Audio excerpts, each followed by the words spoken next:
ကိုယ်တိုင်ပါပဲကန်ဆုံမှုတွေကြုံနေရတာလဲမင်းတို့လူသားတွေ့ရဲ့ရှုပ်ရှက်ပြဿနာတွေကိုဘာကြောင့်ကျွန်တော်တို့တွေးတဝက်ပါဝင်ရတာလဲဒါပေမဲ့မင်းတို့လည်းအ ਨੇ ဆုံးအသုံးဝင်နဲ့ဒီနေရာကိုပိတ်ဆို့ထားနိုင်ပြီးလူတွေမလွတ်မြောက်အောင်ထိန်းထားနိုင်ခဲ့တာပဲဒါပေမဲ့လူတယောက်တော့လွတ်သွားတဲ့မိန်းကလေးတယောက်ဒါပေမဲ့အရှင်မင်းစိတ်ချပါကျွန်တော်တို့ကသူ့ကိုလိုက်တက်ဖို့လူတွေကိုလွတ်လိုက်ပြီးအဖိုးကြီးကတုံ့လောက်သွားပြီးချက်ချင်းပဲပုံတပုံကိုထုတ်လာတဲ့ပုံထဲမှာအတိအကျပါလာတာကချင်းဟန်ပုံပါဒီကောင်မလေးကမဟုတ်လားဟုတ်ပါတယ်ဒီချိန်မှာလေးလံတဲ့အသက်ရှူနဲ့ဝင်ပွလွေလေးတစ်ကောင်ပြေးဝင်လာပြီးတရင်ပို့တဲ့အရှင်မင်းချင်းဟန်ကိုလိုက်တက်တဲ့အဖွဲတေကုံပါပြီးဘာသူလွတ်သွားလာလားမဟုတ်ပါဘူးအဲ့ဒီမိန်းကလေးကပြန်လာနေပြီးငါသွားတတ်မယ်သူပြန်မရောက်ခင်တက်ပြစ်မဲ့အတူတူသူတို့အဖွဲ့ခေါင်းဆောင်ကိုပါငရဲကိုပို့လိုက်မယ်ဒါပေမဲ့တယောက်ကပြောတဲ့မိုးချိုးကိုင်းကသူတို့ရဲ့အားလုံးကိုအသုံးပြုပြီးဝိုင်းထားတာကိုဖောက်ထွက်သွားတာကအကူကြီးတောင်းဖို့ပါကူညီလာရင်မဟုတ်ဘူးလားအားကြီးတဲ့သူတွေလာရင်ကျွန်တော်တို့ဘယ်လိုလုပ်မလဲအဲ့ဒီချိန်မှာသူတယောက်ကရေပြီးပြန်ပြောတယ်ဟာဘာအားကြီးတဲ့သူလဲငါတို့ဒေါ်ရန်ကိုင်းနဲ့ရှင်နိုင်မလား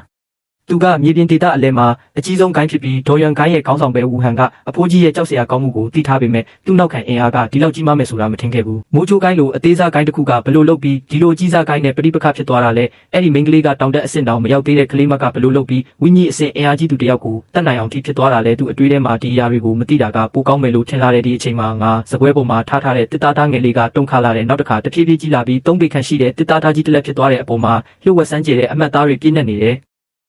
ငါမအံ့ဩပဲမနေနိုင်ဘူးဓာတ်ကိုကင်လိုက်တော့လက်ထဲမှာလွယ်ကူပြီးနှွေးထွေးတဲ့ခံစားချက်တောင်ရှိနေတယ်ဒါပေမဲ့ဒီဓာတ်ကိုဘယ်လိုသုံးရမလဲငါအုံနောက်ထဲမှာဓာတ်ပြန်နေတဲ့ပုံကိုစိတ်ကူးထဲမှာဖန်တီးလိုက်တယ်တစ်ချိန်တည်းမှာပဲဓာတ်ကနည်းနည်းတုံပြီးလက်ထဲကနေဖြည်းဖြည်းချင်းပြန်ထွက်သွားတဲ့လေထဲမှာလေးလာသလိုပြန်နေပြီးငါစိတ်ကူးထားတဲ့ဥတီယာကိုလိုက်ပြီးအခန်းထဲမှာလှည့်ပက်ပြန်နေတဲ့ငါအမြန်ပြန်ထိန်ပြီးဓာတ်ကိုကိုယ်စီပြန်ခေါ်လိုက်တဲ့နှလုံးခုန်လုံးကမြန်နေပြီးဒီမှန်ပုံတွေကထုတ်လာတဲ့အရာတွေတကယ်အသုံးပြုလို့ရတယ်ငါမသေးတော့ဘူးလို့ထင်တယ်တကယ်လို့ကျင့်ကြံလောကရဲ့ဆေးတွေကိုထုတ်နိုင်ရင်ငါကင်ဆာယောဂကိုတောင်ကုနိုင်မယ်ငါအတွင်းစိတ်ထဲကစိတ်လှုပ်ရှားမှုကိုခဏထိန်းထားလိုက်တဲ့အခုအရေးကြီးဆုံးကအချက်တစ်ခုကိုတေချာအောင်စစ်ဆေးရမယ်ဒီမှန်ပုံကိုငါ့ကိုရောင်းပေးခဲ့တဲ့အဖိုးကြီးကဘလို့လူလဲနိုင်ရွက်ကြာငါမနေ့ပိုင်းကတွားခဲ့တဲ့နေရာကိုပြန်ရောက်လာခဲ့တယ်